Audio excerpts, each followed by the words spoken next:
Welcome home! The bath is ready. I'm hungry, so the bath will be after. Prepare me dinner. Sure thing. This has been the same old conversation between me and my husband for decades. My name is Karen. I'm a 59-year-old homemaker. I time the preparation of the bath and dinner to coincide with my husband's return from work. Since it's not always clear which he'll want first, I have to have both ready.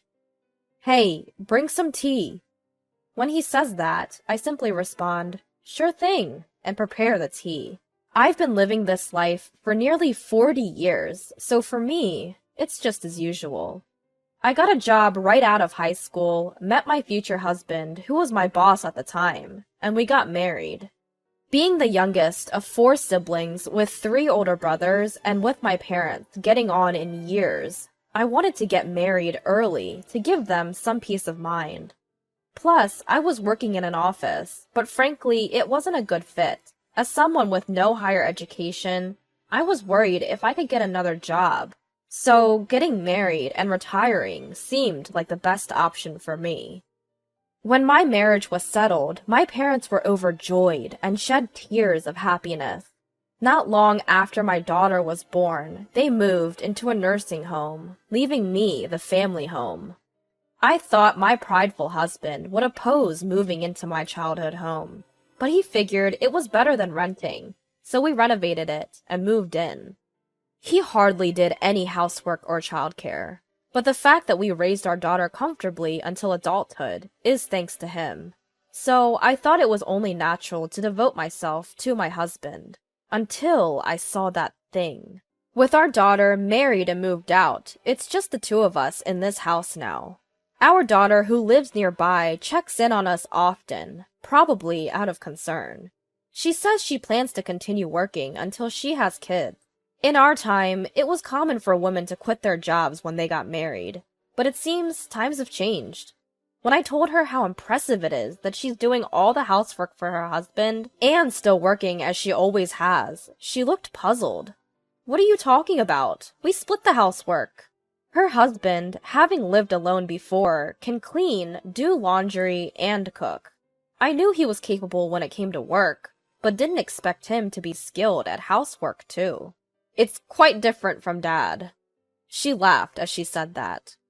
It seems that her husband, as well as her father-in-law, are good at doing housework. Indeed, a far cry from our household.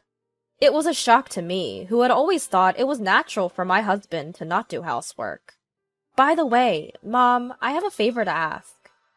Turns out, she knows someone who runs a housekeeping service and is looking for more staff to expand the business. Mom, why don't you give it a shot? When she asked that, I was taken aback. I hardly have any work experience. I've never worked a day since I got married. Considering my age, I didn't think about working now, but when I heard that many people like me were working, I became a bit interested. Alright, I'll go and listen to the details next time. My daughter said that before she left. That night, when my husband came home, I told him about my daughter's visit and the home help service job. He looked at me incredulously and said, "You can't possibly go to work." After a pause, he added, "Karen, I have a business trip the day after tomorrow, so prepare my stuff." Another business trip? You've been having quite a few recently.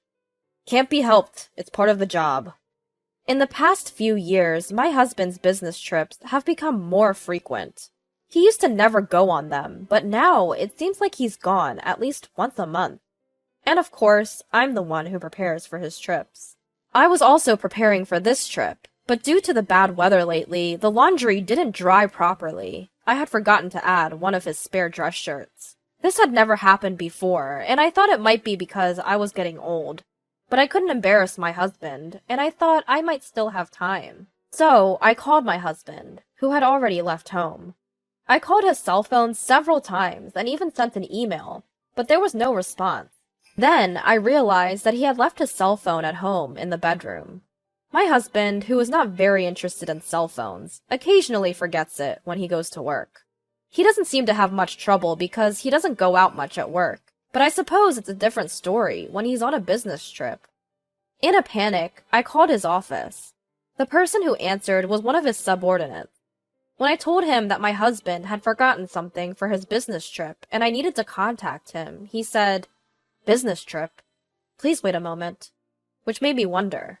Even though he's a direct subordinate, he doesn't know about his boss's business trip? As I was thinking this, I was told, "I'm sorry, he seems to have gone straight to his business trip destination without stopping by the office." I asked about my husband's business trip destination and his companion, but they said they couldn't disclose that information. I was told something about the company's confidentiality obligation, and I agreed to have them tell my husband about the forgotten item instead. After a while, I heard a car stopping outside, and the doorbell rang. It seemed that my husband had come back home because he had received a call from the office. I apologized to my husband and handed him his dress shirt and cell phone. When I saw my husband off outside, I saw a woman sitting in the driver's seat. I nodded slightly to her, but she ignored me. I watched my husband get into the car with a somewhat unpleasant feeling. My husband returned home 2 days later in the evening. As soon as he came back, he said, "Bath." But I hadn't started heating it yet. There was no notice of his return, so I had no idea when he would be back. Besides, it was earlier than his usual return time.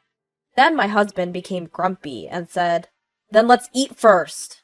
So I quickly made dinner and served it. As I set the meal before my husband, I asked him, "How was your trip?" However, he barely responded. "You wouldn't understand even if I told you. You've never worked." Words that belittled me seemed to come naturally from his lips. I let out a sigh. Claiming fatigue, my husband finished his meal and went straight to the bath and then the bedroom. Remembering my daughter's conversation, I called her and said, "I want to hear more about the housekeeping service job." For the 40 years since I got married, all I did was household chores and child rearing, so even if I thought about working, I believed I wouldn't be able to do anything. But with a housekeeping job, I might be able to put the 40 years that seemed wasted to good use. With my daughter out of the house and my time alone at home increasing, I also wanted to have a bit more interaction with people, so I decided to give the housekeeping job a shot. My husband was against it, but I obtained his approval by ensuring that I wouldn't be out of the house when he's home, and that I would continue to keep the house clean as usual. Once I started working, it felt refreshing to be able to earn money and receive appreciation for doing housework. My daughter used to thank me occasionally, but ever since it became just the two of us, my husband has never said a word of thanks. When he comes home, all he asks for is bath or dinner. And when he's relaxing, just tea. For the first time, I started to resent him. In the past, we used to have more conversations, but at some point, I realized deep down that I was being treated like a housemaid. Once I got used to the job, I was assigned a new client. A woman living alone, she seemed to be slightly younger than me. When I visited the woman's apartment, I felt I had seen her somewhere, but I couldn't remember. The woman left the house after giving me instructions, saying she had work to do. Her room was in chaos due to her busy schedule, so I started by tidying up. As I was cleaning, a photo caught my eye. I couldn't believe what I was seeing. The woman who had hired me was in the photo with my husband. That's when I realized that this woman was the driver when my husband had stopped by the house because he forgot something on his business trip. I couldn't take this photo home, so for now I decided to keep it to myself. With mixed feelings, I finished my job for the day. That night, as soon as my husband came home, he said, "I have a trip tomorrow, so hurry up and prepare for it." "Another trip?" I asked, to which my husband, who seemed grumpy, said, "I can't help it, it's my job. Unlike you, who just get paid for housework, I have a tough job." Is he so determined to look down on me? My resentment towards my husband grew. On the day my husband left for his trip, I steeled myself and entered his room. I had never imagined the day would come when I would suspect my husband of infidelity. And I guess my husband thought the same, because I found evidence of his infidelity quite easily. He had the same photo that I had seen in that woman's house. Inside his drawer, there were numerous photos, and I discovered letters from his mistress. Letters that read things like, "My wife is just a housekeeper. I'm so happy when you tell me you love me." Her name was on them. It confirmed his infidelity. I hastily consulted my daughter. Luckily, it was her day off, and she said she would come immediately. When I told her everything, my daughter was even angrier than me. "What do you want to do, Mom?" she asked. For the first time, I realized I had a choice. So I told my daughter that I wanted to get a divorce. Even though all I know is housekeeping, the fact that my husband called me a mere housekeeper ignited my anger more than it brought me sadness. I was betrayed by the husband I had devoted myself to. With that in mind, I wanted to be away from him as quickly as possible. My daughter offered that if I felt that way, I could move out and live with her. But I felt guilty about involving her husband, and above all, I own this house. I didn't want to leave my husband in this house. But I thought moving out might speed up the divorce, so I started to prepare to move and rent an apartment. My daughter found a lawyer, and I seriously started to take steps toward the divorce. A week later, I consulted with the lawyer, gathered the evidence, and wrote the divorce papers. I brought it up to my husband when he came home. "I want a divorce," I said. He scoffed. "Out of the blue? What will you do after the divorce? You've barely worked a day in your life. You think you can survive on your own?" His words hurt, and holding back tears, I replied, "Even so, it's better than living with someone who's cheating on me." He laughed. "Cheating? What are you talking about? That's not cheating. She's my lover. In other words, she's the main one and you're just the housekeeper. You didn't notice for over 10 years and now you suddenly care? If you hadn't noticed, you could have lived here without a care in the world as a housekeeper. What a pity." He didn't even deny the affair. Was he really this terrible of a person? When I presented him with the divorce papers, he snatched them, filled them out without hesitation, and shoved them back at me. "I'm ready for a divorce anytime. I'll give you until tomorrow. If you're getting a divorce, leave this house," he said, and went to the bathroom. The next morning, for the first time in decades, I broke my routine. I didn't prepare breakfast or lunch for my husband, nor did I wake him up. I left the house early in the morning. He usually wakes up at 7. I left before that and went to a local diner. How refreshing it was, taking breakfast in a sparsely populated diner.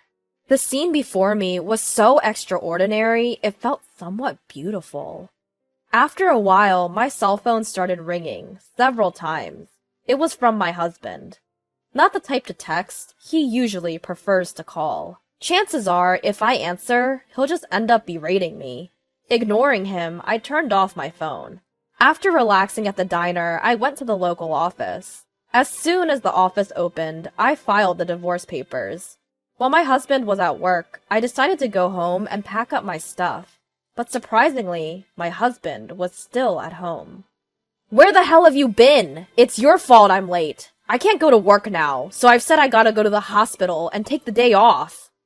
Well, it's not surprising a man who's never woken up by himself can't do it now.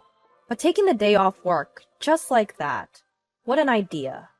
I didn't feel like arguing with him, so I just ignored him and started packing. "Ah, so you've decided to leave. From now on, I'll invite her over." Her must be his mistress. Is he planning to kick me out and live here with her?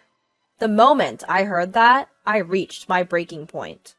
"So, you've been making a fool of me all this time. I've already consulted a lawyer. Be prepared, because I will definitely claim compensation for the affair."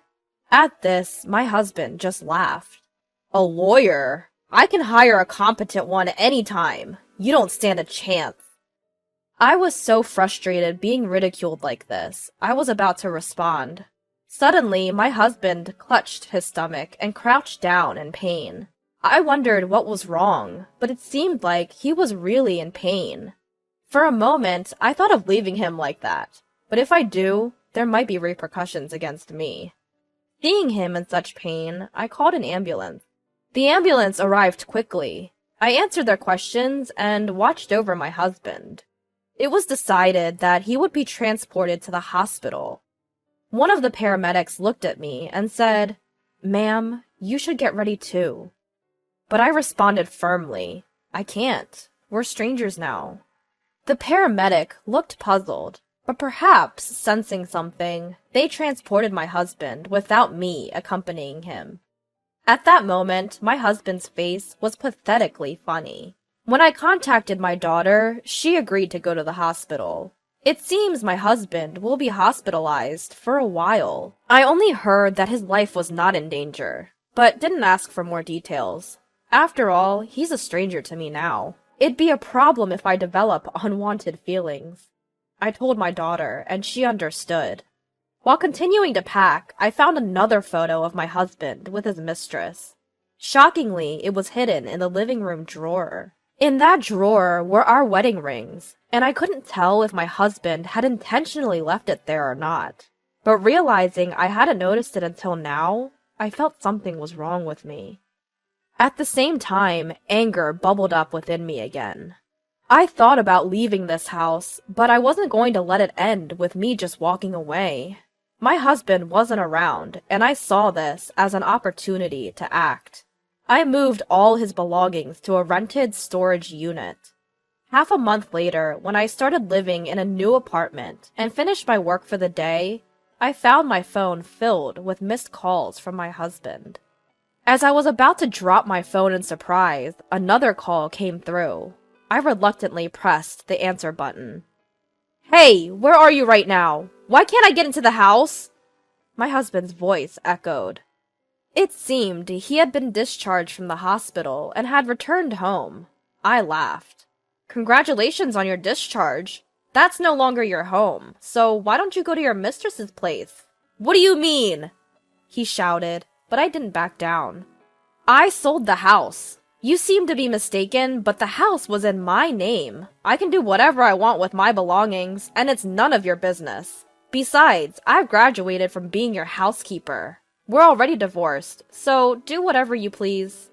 Divorce? He must have forgotten about signing the divorce papers half a month ago, or maybe he thought I wouldn't really go through with it. He seemed bewildered, but I hung up. Later, I claimed damages through a lawyer from both my ex-husband and his mistress. My ex-husband had boasted he could easily hire a competent lawyer, but given the evidence and duration of the affair, no lawyer was willing to take a losing case. Thus, I was able to secure a significant sum of money. From what my daughter heard from my ex-husband, his affair was apparently well known within his company, which made sense considering the reactions I got when I called his workplace. In reality, he wasn't on business trips, but vacationing with his mistress. But once the divorce was finalized, my ex-husband became the butt of jokes at his office for being left by his wife and having his house sold off. Apparently, he felt quite uncomfortable. His colleagues and subordinates were heartless.